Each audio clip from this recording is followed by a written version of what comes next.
philanthropists around democratic resilience. And it is my distinct pleasure to be moderating this panel under the title, Will the War in Ukraine Slow Down the Green Transition? We have a great lineup of panelists and only 1 hour to go, or even less so right now. With me in the room are Susi Dennison, Senior Policy Fellow at ECFR and the Director of its European Power Program.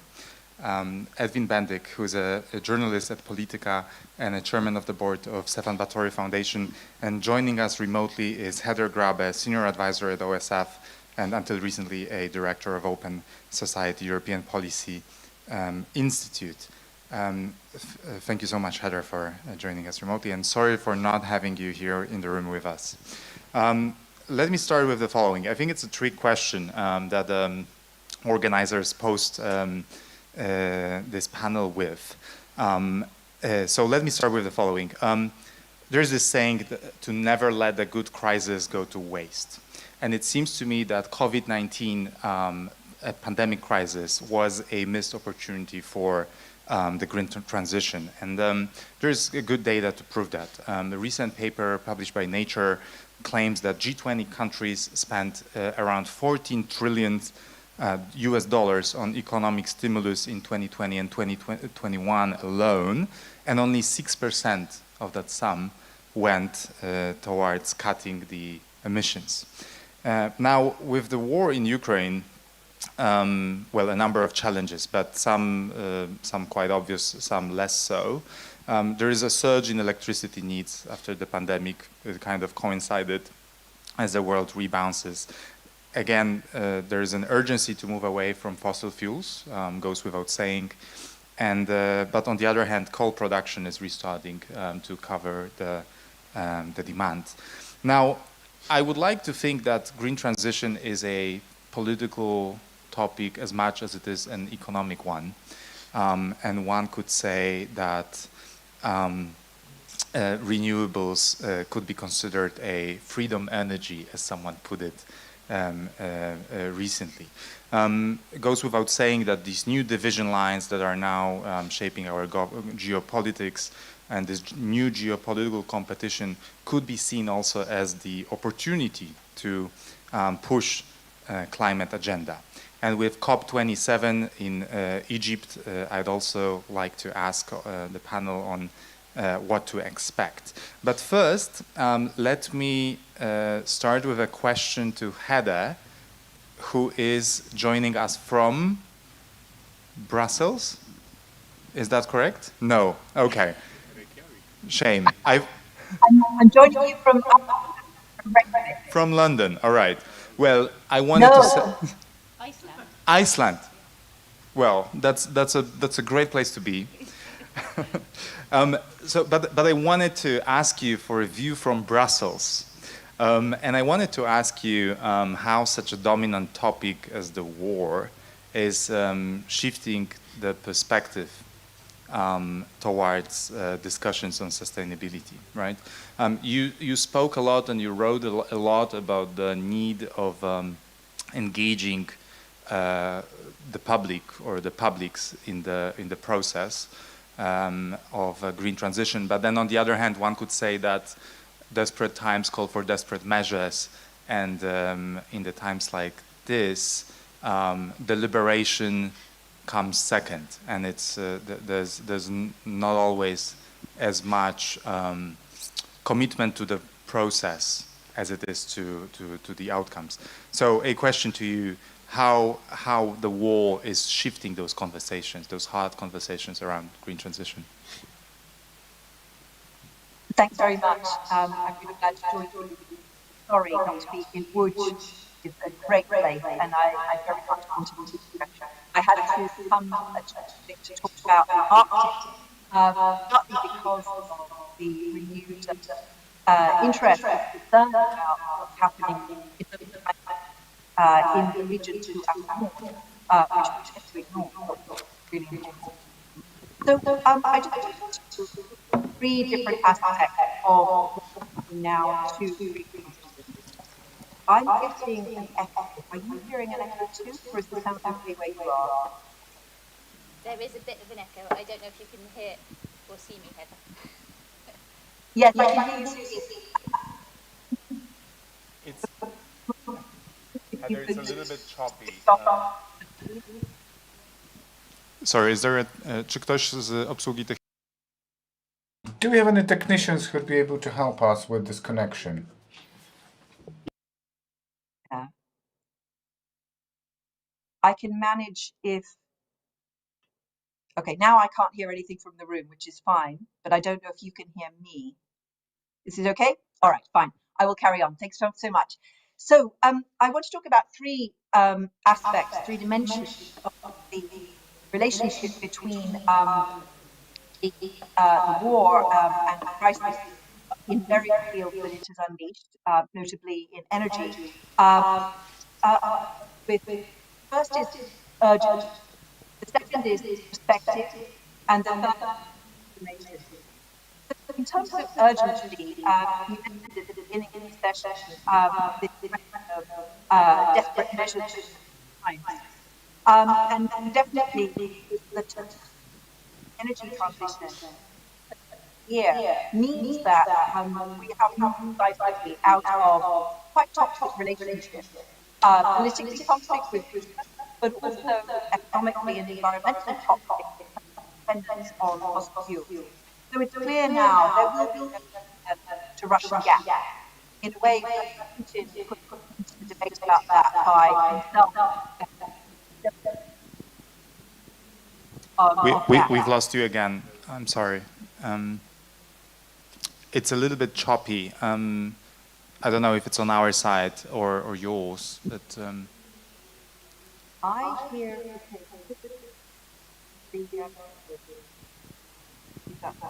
I still hear myself speaking, which is practical, but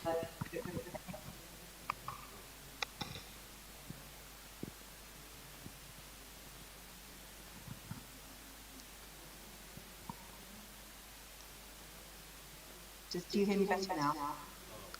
that's much better indeed. Yeah. Great. Okay, I can still hear myself speaking about that. Okay. So on urgency, we've had some steps forward, we've had some steps back. Big step forward is that there is no return to Russian gas, and that changes attitudes towards building new gas infrastructure. It changes our attitudes towards where our energy comes from.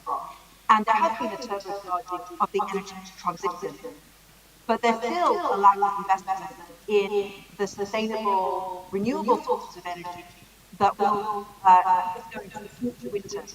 The desperate measures have been largely about this winter, which could be difficult if it's a big cold snap in November, December, especially if there's one in March, which the gas storage will be much lower.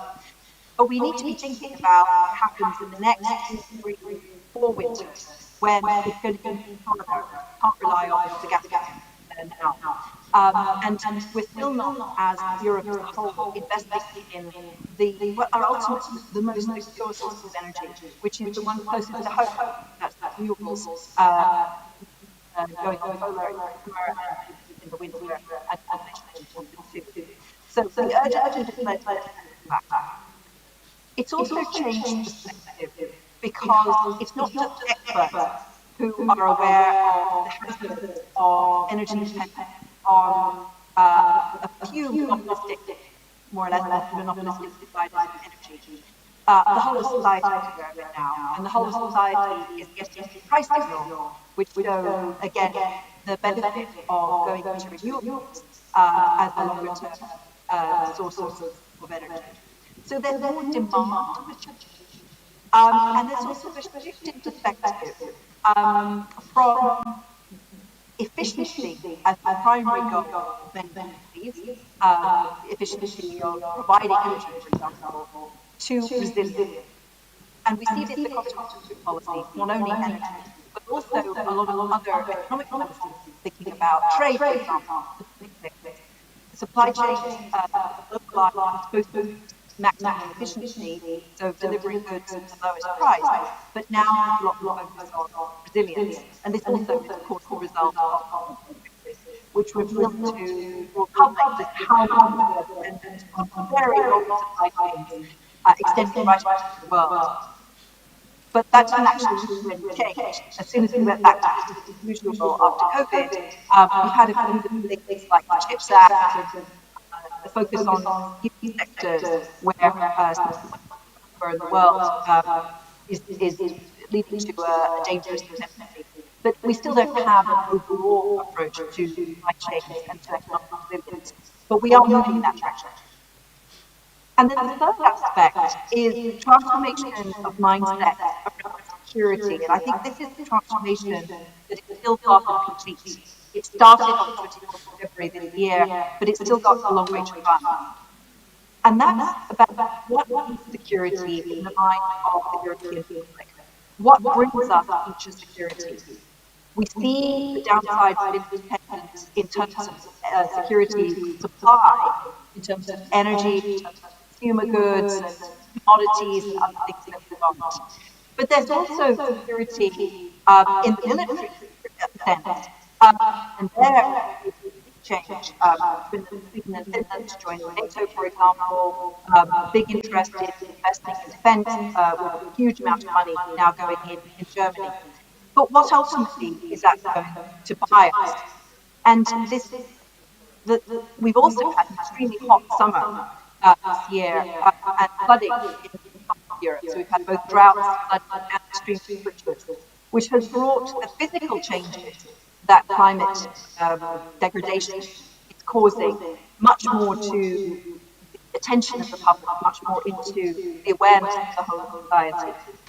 And I think the danger is that if we don't pay attention to climate security, to stabilize the environment, stabilize the climate, as a key part of security, we're going to be in an endless cycle of crisis response. Now, that's very expensive in terms of public spending because crisis response involves unanticipated sudden spending. It's usually not very efficient. And also, it's politically expensive because it tires out public goodwill and faith in the political class, in politicians, in democracy itself. So we would enter into another cycle of crisis response, I think, at the peril of European democracy. And the physical effects of climate change are happening not only in Europe, but also elsewhere in the world. More than 33 million people are displaced in Pakistan right now because of floods. And that's because of glacier melting, as well as changes in the monsoon patterns because of climate change. Those kinds of major regional climate-induced challenges will have spillover effects in Europe. We can foresee that in future years there will be water stress in North Africa, for example, the Great Danube River stopping to provide water, only source of fresh water to a large section of the coast. So problems with ice mountains and climate change, reducing the amount of groundwater available. That's right on our doorstep, much closer to Pakistan. It's going to affect a very large number of people. So getting out of the reactivity cycle is not only about ensuring new sources of energy that are not controlled by Vladimir Putin. We needed to do that in the short term. Have, in fact, responded to that with much more decisiveness and good planning at European level than perhaps could have been predicted if we'd been having this conversation this time last year. That's encouraging. But we are not doing the future planning about how to future climate-induced crises, which are not going to happen in 2040. They're going to happen really. The climate change is accelerating. It's getting faster and faster. We can expect more desperate times, more desperate measures, and we're going to end up squandering an enormous amount of money as well as political will if we don't actually implement the European Green Deal. And I'll just end on a hopeful note, which is that we can all criticize the European Union being a slow-moving, consensus-driven, lowest common denominator kind of political organisation. To misquote Winston Churchill, the European Union is the worst form of regional government we've ever had, except for all the others that we've tried over the centuries. What the EU is really, really good at is long-term planning and sticking to boring, technical, static-related progressive integration below the political radar. So things like single market program, things like Schengen, things like, of course, the preparation for the euro.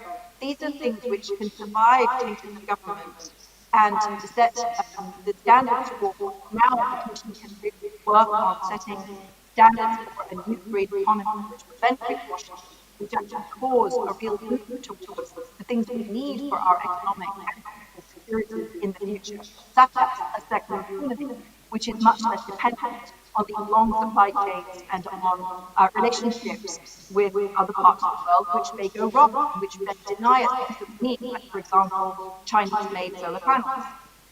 So I see many parts of the Green Deal beyond energy as critical to our long-term security, and they are things which are still happening under the political radar, thanks to this kind of very big policy framework of the European Green Deal. To give people a few examples, the product initiative, which has been going ahead, doesn't sound very sexy, isn't much mentioned in the security circle, but actually having truly sustainable products moving towards a serious economy would make the European economy much less dependent on the world, much more secure. We wouldn't need to import so much. We also would need less energy to meet that, because you can do demand destruction and permanently reducing demand for energy through circular economy efforts. So this need to look at materials, at circularity, and so on, which are the other less talked about parts of the European Green Deal, is actually fundamental to ensuring longer term security. So I'll just leave you with that idea about transformation of the European economy being a key part of responding to this present crisis and preventing future ones. Thanks.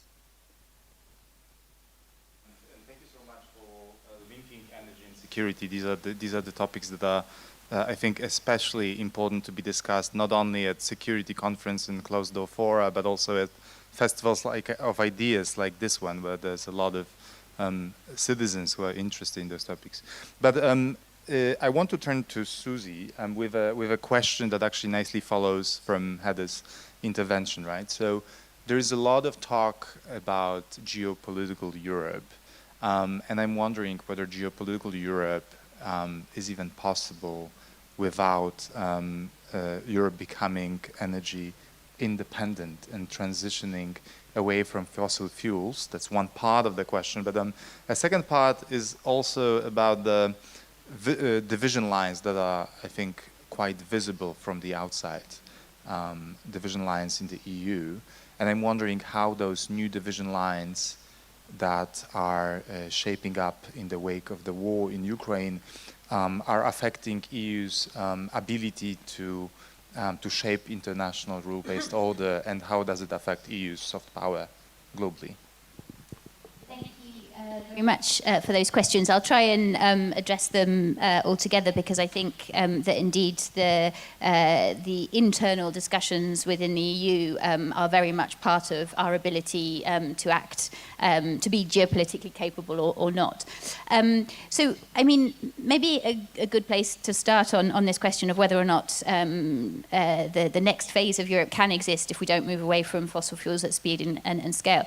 I think I've been reading quite a lot of fairly upbeat stuff lately on the progress that we're making on this front, and indeed I was quite amused to see that Politico recently made Putin one of their green influencers of the year because of the kind of kickstart that his abhorrent war in Ukraine has had on us speeding up the transition, the energy transition. And I think this is all really good because it's important that we have a positive narrative about it being possible to do both, geographical diversification away from dependence on Russia at the same time as decarbonising and keeping our plans on course with regards to the Green Deal.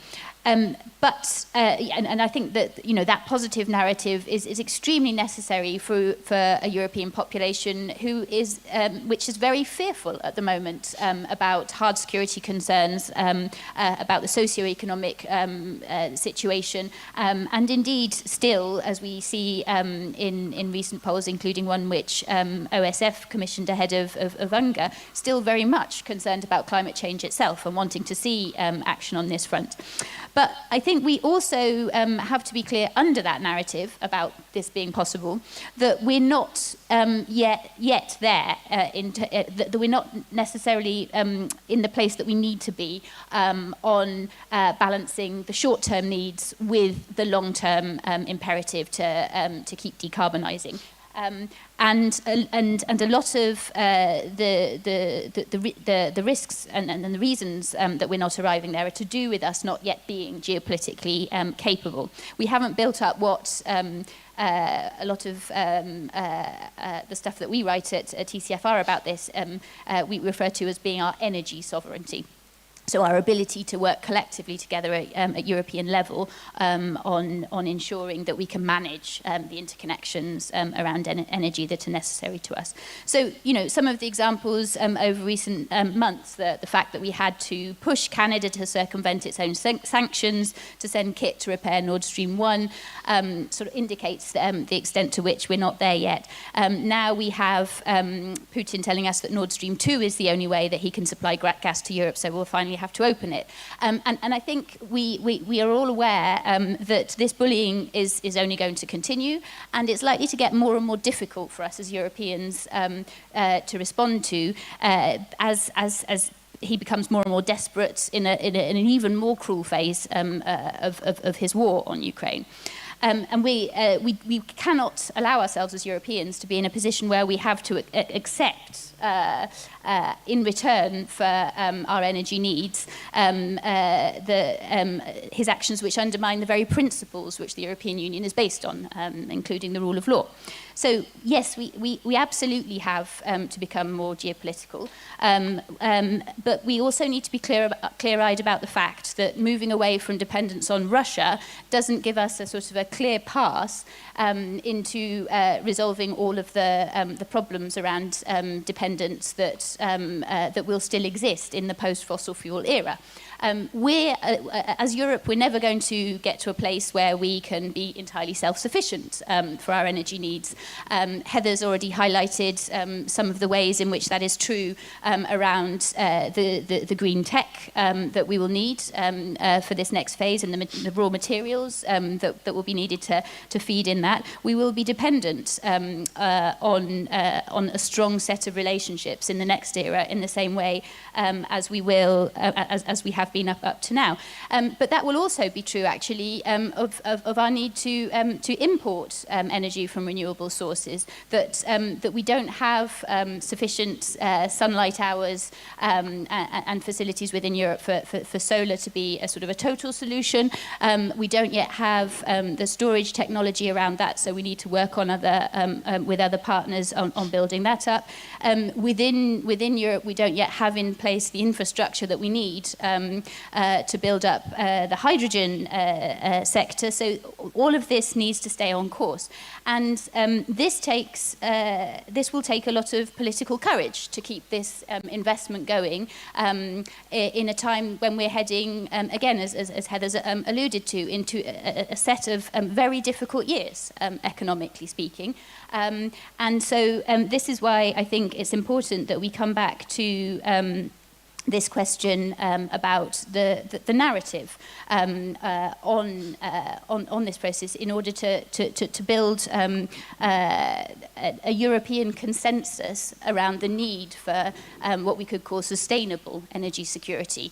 And by sustainable, I don't just mean incorporating a clean dimension, although that's absolutely crucial, but also that it has the diplomatic network surrounding it for the relationships with other countries that will allow us to build that in a way which can endure changes in a turbulent geopolitical environment.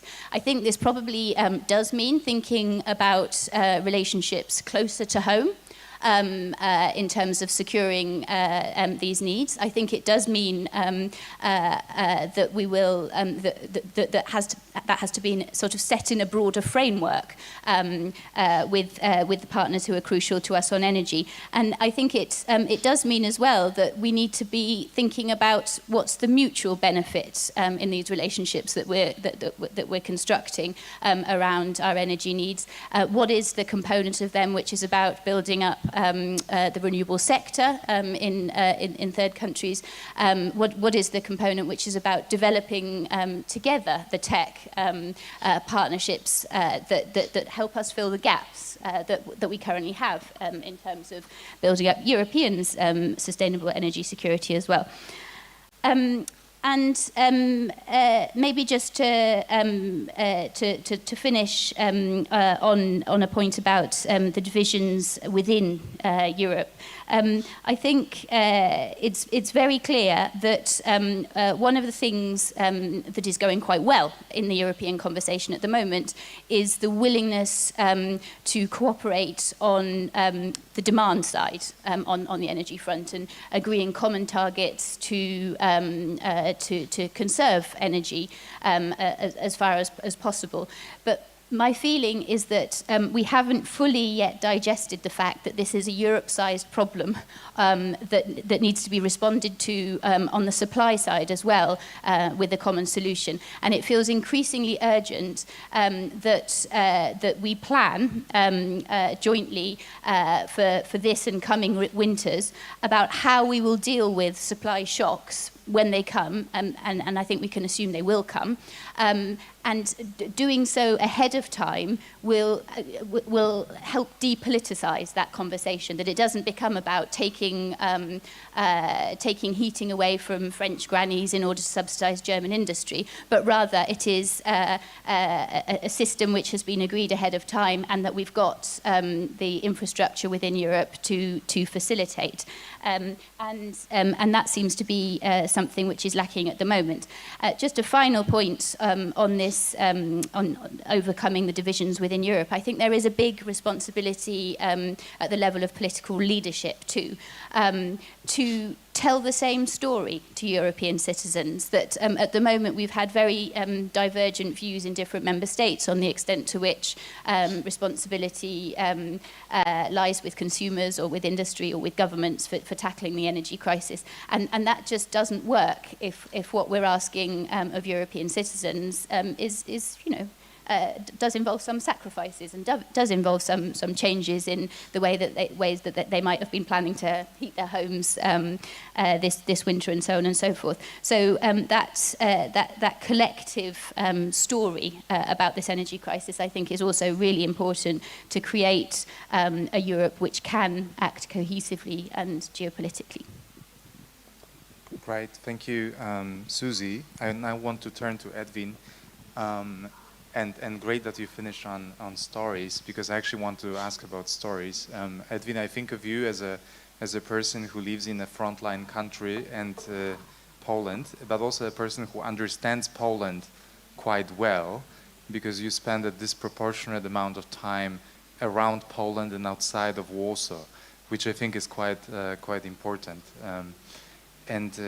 I want to ask you, what does war in Ukraine mean for a country like Poland that is so heavily dependent on fossil fuels, and what does it also mean for the Polish society? Because needless to say, for those in the room that are Polish, it is a kind of longing of a civil society to try to find threads and themes that would unite us as a society and kind of overcome the political divisions, right? I think Carl Schmitt used to write that nothing unites people as a common enemy. And I'm wondering whether this current war and in particular the coming energy crisis is a topic that potentially could unite otherwise conflicted factions in Polish society. Thanks for this question. Thanks for having me here. Let me switch into Polish, as I am afraid of my throat, and it's easier for me to control my voice speaking Polish. So Sorry for this change.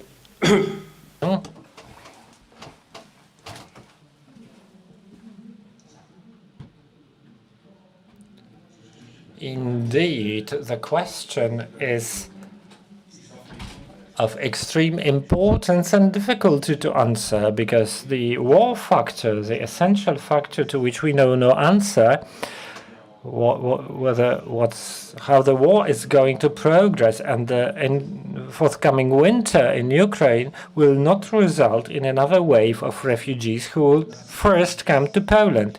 Our system has fully exhausted its capabilities. The system is fully based on local authorities and NGOs. The state system, well, the state has taken some regulatory solutions, but structurally not much has been done. And that is the basic question, because that is overlapped by the energy crisis. Part of the answer is that we cannot hope what we hoped in summer and autumn, that is energy supplies from Ukraine. They have a surplus, but in winter they will send energy to their own needs. We've been buying energy from Ukraine, and Volodymyr Zelensky said that we would provide energy to Polish friends, but until certain time. It only illustrates like the system of codependencies in Europe is important. We all time import energy from Ukraine, recently from Sweden. It's like a side note to what Susi said. An essential problem for Europe is what happened in France. So unlucky coincidence of events that resulted in maintenance work in atomic power plants were shifted to this year because of COVID. Half of the power is off. The power plants will be reactivated early next year at the earliest, but still they will only be able to work with 80% capacity. France, and that used to be the greatest energy exporter, is an importer today. It only shows how a coincidence changed the math. Now get back to Poland. And the question how far this common challenge named energy can be a binding factor in the election year, not to forget it. This election year says something. It cannot. It would be the polarizing system that the government, who is aware that we are not prepared. Of course, it will all depend on temperatures, what winter we shall have, but we are not structurally prepared for this crisis. Therefore, the government started to play the game on shifting responsibility. It's like buying coal by local authorities. And it was a suicidal attack. The society doesn't understand that. The government aspired to be problem-solving government. It turns against its assistive rule. It says that local government should apply to the government for assistance. It all of a sudden says the local authorities should join the work. They are not appointed for that. There is a distribution sector for coal. 100,000 people working there. They can do the job. You need to communicate. That was bad action, purely political, and its goal was that local authorities dominated by opposition or neutral political forces to pull the local authorities into the game. The local authorities will anyway deal with the issue at the end of the day. Recently, we've had a meeting with a group of local authority representatives from Poland. They participate in our program, and they are all aware they do have to handle this assistance, help, and devising the assistance like in the pandemic, like during the migration crisis, refugees crisis. You need to run a triage method. You need to find those who will not survive. Lonely people, people with disabilities, people with extremely low income. With the soaring prices, they will not be able to survive. That comes together with the local authority structural problem. An example, as we heard in our workshop, Pałąków municipality, 6,000 people, one of the poorest in the Silesian region. She has 11.5 million zlotys of the budget, of which 900,000 was allocated for electricity by old prices. If the prices go up, as negotiated now, by 300-400%, what can you switch off? You can only switch off street lighting and school. The school has no swimming pool, no concert hall, no infrastructure. They can only cut off the things I've mentioned. Then there is nothing else. This presents the scale of the problem for which there is no solution. And we can see that in the political space an intensive game is going on that is purely unclear. How can you explain those price shifts when the margins of state energy companies, state-owned energy companies, is 70%? It's pure making money on the crisis. These are state-owned companies. There should be a political will to change the situation. Why isn't that happening? It is a very good question. It will happen one day, and it would be a great success of the government. But this is a situation, if we consider it's the end of October, it's a worrying situation. To sum up this current situation, the forthcoming winter, we can only hope that, like in the pandemic, like in the refugee crisis, together by the self-organizing civil society and local authorities, we will manage somehow, which is not sure any longer, because initial estimates show that 12 metropolitan cities will end the year for the first time in history with 10 billion zlotys deficit. That less money for crisis operations, rescue operations, there will be no money for that. That is a true issue. However, the situation looks better in long-term perspective. Nobody doubts in Poland that the transformation is a must. The question is about its form. The model as of today is that it should be a controlled transformation, controlled by the state, a model concentrated in terms of capital and politics. It is symbolized by the Baltic Pipe, a strategically successful investment, but considering Nord Stream 2, pretty unsure. We can expect the sabotage in here. When the Baltic Pipe was being erected, we could have built biogas plant in parallel, where a biogas production capacity based on waste would be 8,000 billion cubic meters, exactly as Baltic Pipe is supposed to bring here. This is negligence. It would be a dispersed system, several thousand of such biogas facilities, less susceptible to sabotage, malfunction, but there is a clash of philosophy of the state and understanding of security. We combine energy and security, and we see that the current political system thinks about security in all aspects: protection of the population, energy security, central authority controlling key decision-making and generating systems. That makes a sense. You can look for arguments in the world of present risks and threats for the infrastructure and the Ukrainian experience, where we see what decentralized resilience system means. It's very dangerous. We could see what happened when the Bełchatów power plant, the greatest one in Poland, went off. 3-4 units were down, and the power drop was by several gigawatts. So that is a clash of philosophies, which I hope, in response to the crisis and planning the transition, can be responded.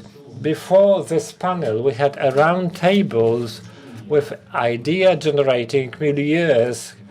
We spoke about transformation, and the moods were okay, positive. They comment on the politics, but they are not involved. It was like a consensus on the need to find the solution based on dispersed models, different forms of property, not only state-owned or capital-owned, but also cooperative forms. So the potential for the future can be achieved if we unlock the political option. Also, there's still the Polish society, still, despite polarization axis and its deep political division, and the issues regarding the transition, the need to put in new energy sources, the society is not divided that much. Of course, there is peace electorate opts for carbon and lignite, but it's not like religion division. It's like a shift within several percent. So the potential for transition, social readiness is high. We could see that when photovoltaic panels were mainly installed in rural areas on church roofs. So among the governing party supporters. So if the political campaign in the next year doesn't ruin that potential, and we should expect it should be brutal and use all the available measures. If that doesn't shift the division in this area, I hope it doesn't, and we do not blame the EU for the energy costs, then we can, if we survive the winter, we can start building a better future.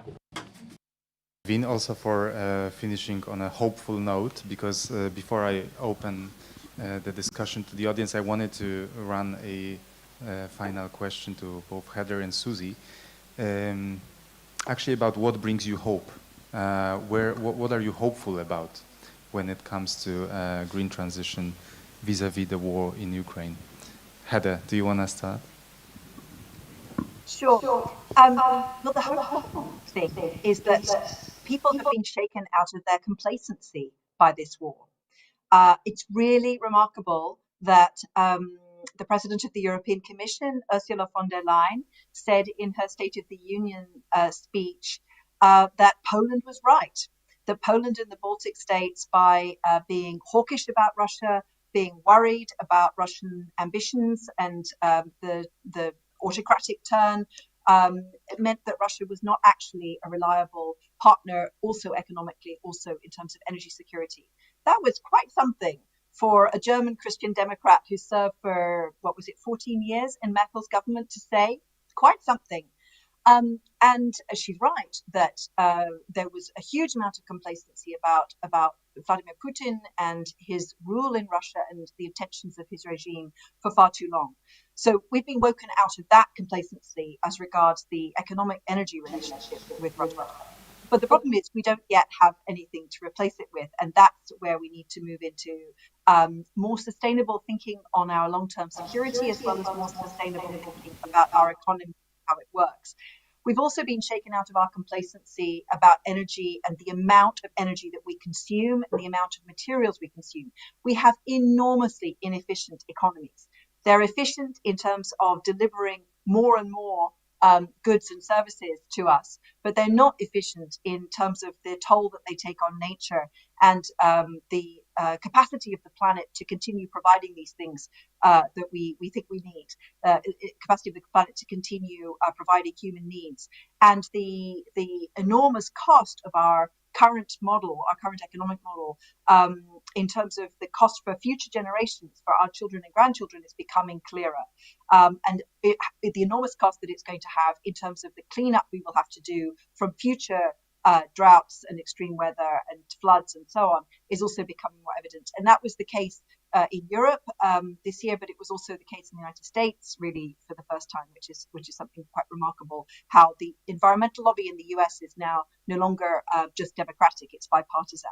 So this war is changing people's perspectives about how secure they really are. We've had 30 years of peaceful transformation and the reign of neoliberal economics and capitalism in Europe.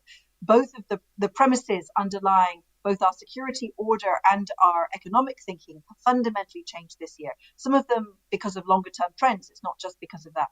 I'm not sure I would call Vladimir Putin the green influencer of the year. Thank you, Susi, for raising that. He is in the same way that Trump deserved the Charlemagne Prize for uniting Europe a few years ago, because you were quoting Maciej, the Carl Schmitt on nothing unites people like a common enemy.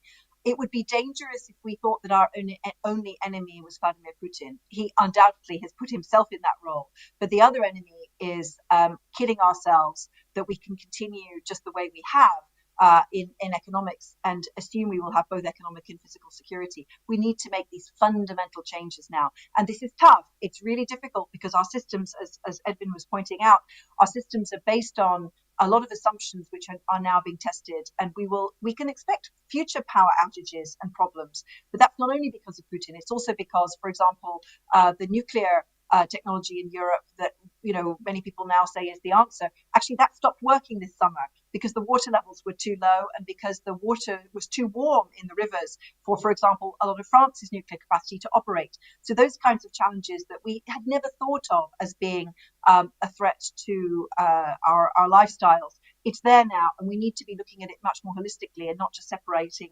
economics and security into two different baskets. Susi, over to you on hope. Yeah, I would agree with those sources of hope from, the strategic level. I would add to them the changes that we're seeing at the public level and in actual consumer behaviour. I was looking earlier this week at the massive uptick over the summer in purchases of heat pumps for housing across Europe, and the way that industry has suddenly started to boom. And similarly with the thinking about putting in place solar panels, we've seen huge increases in willingness to make those choices. And that seems to me to be a far cry from where we were back at the beginning of this year, when I think the Czech Republic was one of the first countries to talk about this idea of a campaign around turn down your thermostat 1 or 2 degrees to oppose Putin. And everybody I spoke to at the time said that's a crazy idea. If that's the best that we can come up with in terms of a sort of a collective response, that people have to make a sacrifice in order for Europe to be able to stand up to Putin over this, then we haven't got much hope. But actually what we're seeing is that people are willing to make that sacrifice and are willing to make the connection between the choices that we make collectively in Europe and the long-term future of our energy security. Edwin, anything to add on hope, or we turn to the audience? Lokalnie. Locally, this time is important because at the end of the day, we are going to say goodbye to the myth of coal as the prerequisite of energy security in Poland. We'll give up on this fantasy. We had known it back in the 70s. I hope the political awareness will encompass that. It will speed up the transformation process in Poland. And as we were saying before, it's a source of hope for me is to discover there is no return to Russia as a supplier, a strategic supplier that we are dependent on, which means that diversification means that we won't be looking for similar supplier. More distributed ones without geopolitical interest will be of interest to us. So we turn towards Africa.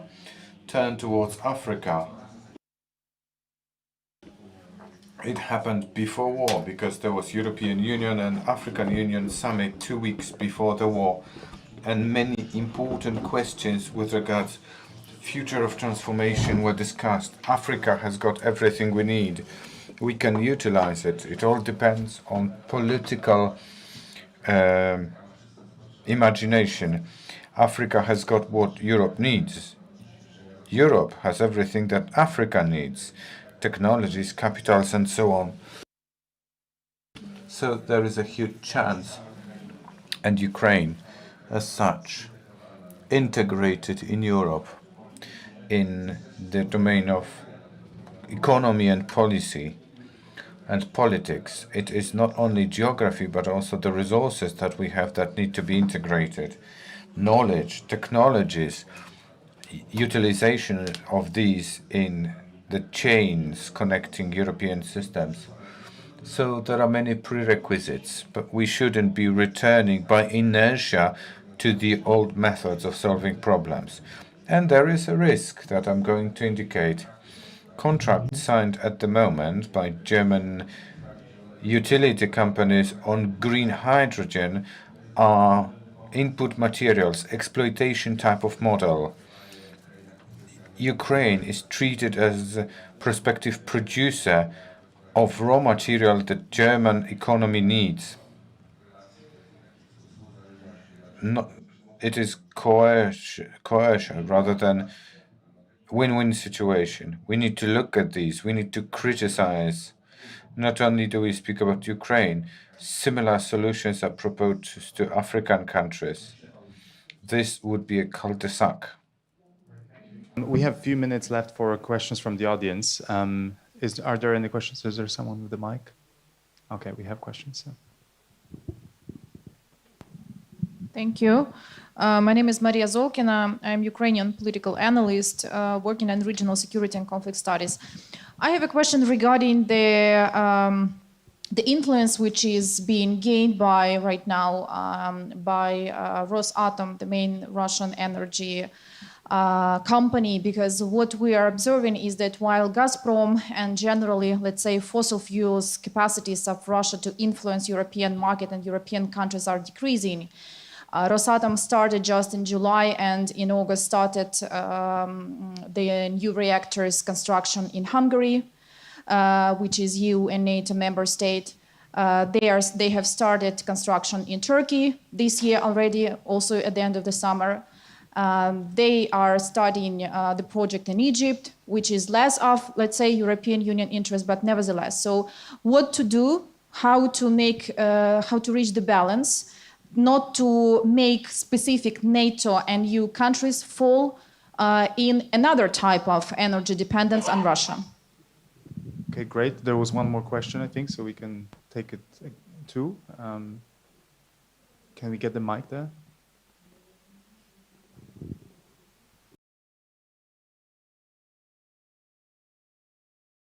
Thank you very much, Gabriela Lenartowicz, a Polish MP. So I'd like to ask and at the same time express my hope that the situation that we are facing at the moment will support the return, and I want to ask about it, to return to greater social aspect of generation and consumption of electricity. We were speaking about subjectivizing Europeans in generation and consumption of electricity, how they produce, how they consume electricity. I'm speaking about this because technological revolution, digitization, management digitization is a proponent of energy safety diversification, and therefore we can transfer some of these competences to local milieus when it comes to near-field electricity. With today's dispersed energy sources management at the local level, we would, on the one hand, take off the load at the whole European level because the scope will be smaller. On the other hand, what one of the speakers said. We need to supply arguments for citizens. It's enough to give them power.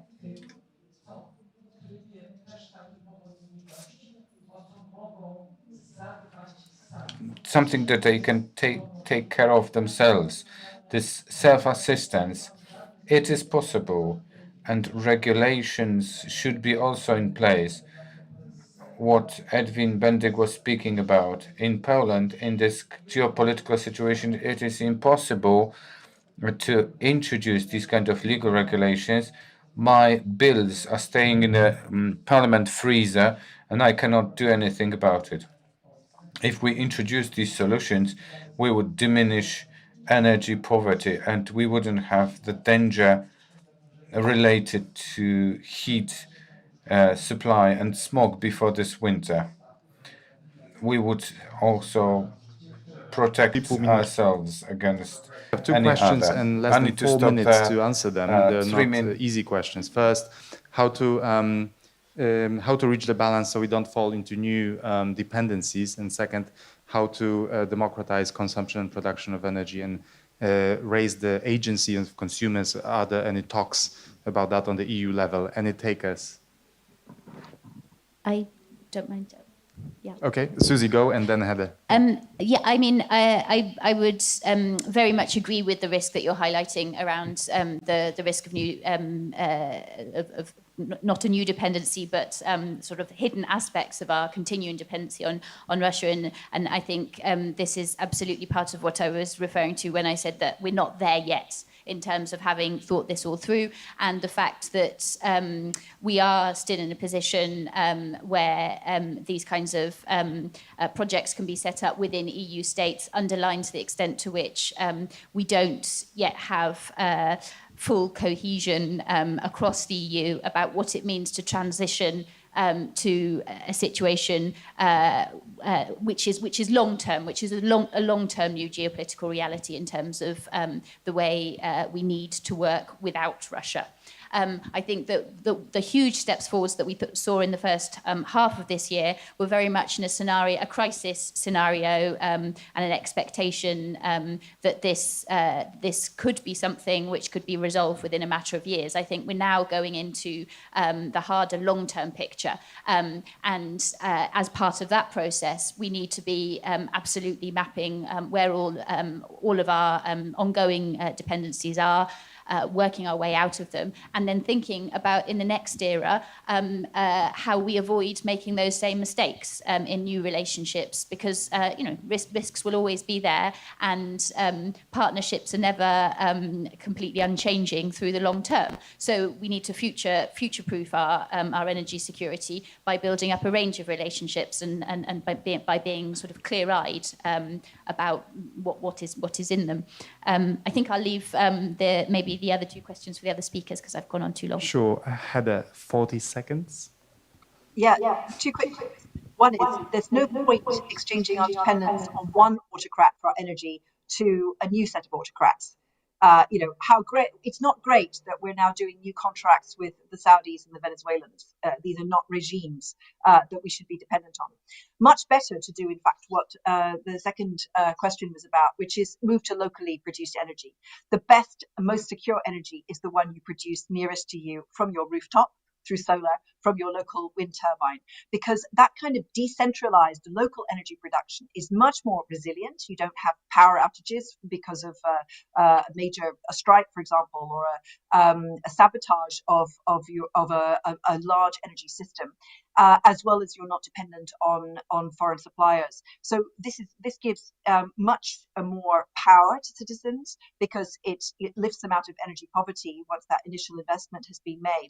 But also, it's much harder to disrupt a centralized system. And if there's one lesson we can learn from Ukraine's amazing response to this war and huge resilience of society in Ukraine, of civil society. It's that the decentralization of Ukraine and the extent to which people are self-organized at local level is an enormous source of strength and resilience. Ukraine's small and medium-sized farms are continuing to provide food, which would not be available if Ukraine had a centralized agricultural system under the Common Agricultural Policy. It would be much easier for a foreign invader or aggressor to disrupt it. So this decentralization and local production is essential for environmental reasons, but it's also a really good source of security when we're going to have to live with Russia on the European continent. It's not going away for the future. So let's think about what we can learn from Ukraine's example. I think looks from the organizers that they have to wrap up here, and I hate to do it, but I hope that we can continue this conversation offline. So thanks again, Heather, Susi, Edwin, and thanks for the organizers in the audience. Thanks a lot.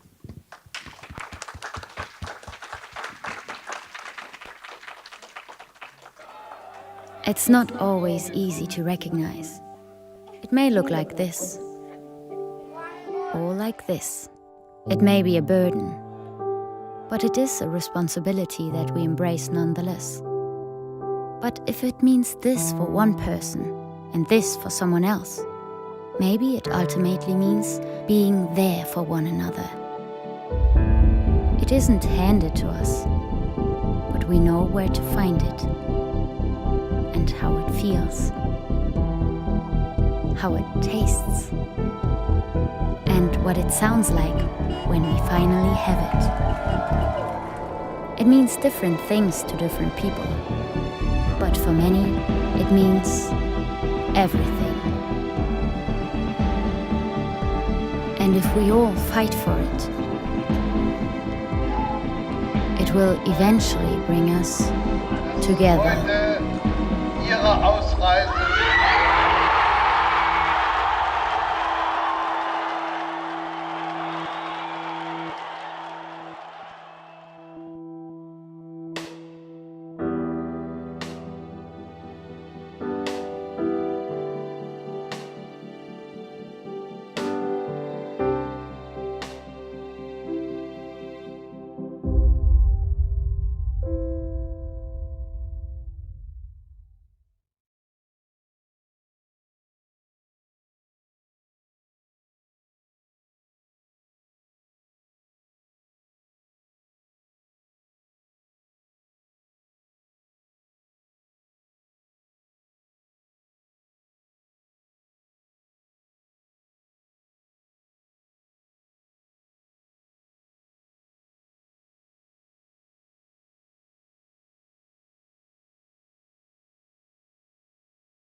Atlas Network is, as the name suggests, a network, and it's global. We work all around the world. We're based in the U.S. We have about 159 partners in the United States right now, and the bulk of our partners are outside, nearly 500 in total. Atlas Network, it connects people from all over the world defending the idea of human dignity, defending human rights and personal liberties. Atlas Network is focusing on, I think, the most important and moral cause in the entire world. We partner with local innovators, local leaders who understand conditions on the ground in communities facing real challenges. We look at the people from the worldwide freedom movement that are passionate, are ready to make a difference, understand local conditions, and we invest in them. At Atlas Network, we unleash individual ingenuity to enrich humanity. The United States does not have a lock on the idea of freedom and liberty. Those ideas are beyond borders. One of the main goals of Atlas Network is to eradicate poverty around the world, and we do that by investing millions of dollars in our partners' work every year. Historically, wealthy nations around the world have tried to help low-income countries develop. The way we've been doing it traditionally has not really been working. So there's a movement to do development differently, and that means we need to step back as outsiders and rethink the role that we're playing in helping people in low-income countries achieve their dreams. We want to make the world a better place. We want to make the world a freer world. All of us want to leave a legacy and be part of something big to make a better world. This is exactly the work of Atlas Network. With our growing number of hundreds of successful partners, we're stronger than ever. Changing the world. Changing the world. Changing the world starts together with us.